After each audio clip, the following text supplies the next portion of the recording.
প্রিয় সাংবাদিক বন্ধুগণ, আমরা জনগণের স্বাস্থ্যসেবা নিশ্চিত করার লক্ষ্যে আমরা সচেষ্ট আছি। আপনারা জানেন যে আদ্দিন হাসপাতালের ব্যাপারে আপনাদেরকে আমরা গতকাল ব্রিফিং করেছি যে আমরা রিপোর্ট পেয়েছি, বিকালের ভিতরে আমরা একটা এর সিদ্ধান্ত নেব।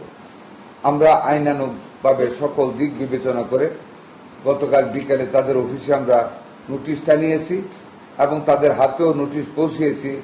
আগামীকাল রবিবার বিকালের মধ্যে এরা উত্তর দিতে হবে কেন তাদের লাইসেন্স বাতিল করা হবে না।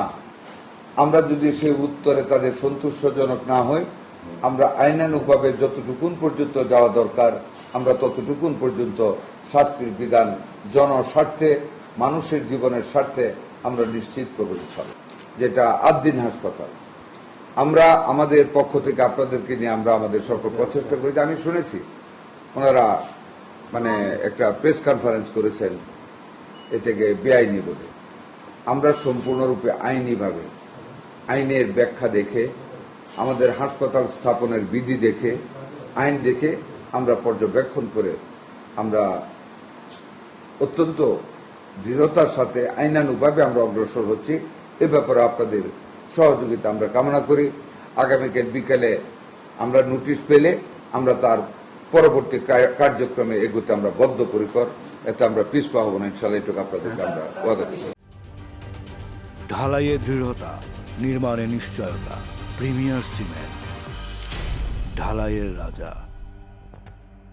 এখন আমরা উনি বলছেন, বলার কথা বলতে পারেন, এটা বাধা দিতে পারবো না। তবে আমরা সম্পূর্ণ আইন সিদ্ধ রূপে আমরা তাকে শোকজ করেছি। আমরা আইনগতভাবে শোকজের জবাব না আসলে ব্যবস্থা গ্রহণ করব। আইনগতভাবে আমরা ব্যবস্থা গ্রহণ করব। That will be easier for us. Let us see, যদি আমাদের শোকজের জবাব না দেয়, দেখা যাক কি হয়, আইন কি বলে দেখব।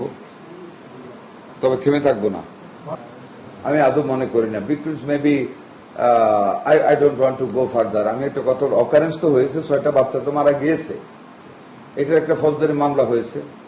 আর আমরা হাসপাতালের মালিক বলতে আমরা লাইসেন্স দেওয়ার মালিক, সে অন্যায় করেছে আমাদের চোখে, আমরা শোকজ করেছি। ভিকটিমস কি বললো বা না বললো, that will not create any impact on us. Will go as per law, as per our inquiry. আমি মনে করি সেটা ওই ব্যাপারে আমরা যত সংশ্লিষ্ট, কালকে আমি একটু ইঙ্গিত আপনাদেরকে দিয়েছি, সংশ্লিষ্ট সকল কর্তৃপক্ষের সাথে আমাদের কথা হচ্ছে। যার যার অবস্থান থেকে তারা ব্যবস্থা নেবে। জি, কনসার্ন ডিপার্টমেন্ট, যেমন পরিবেশ বলেন, ফায়ার সার্ভিস বলেন, রাজুক বলেন, প্রত্যেকে যার যার অবস্থান থেকে আইনগতভাবে করণীয় সকল ব্যবস্থা নেবে, কেউ পিছাবে না।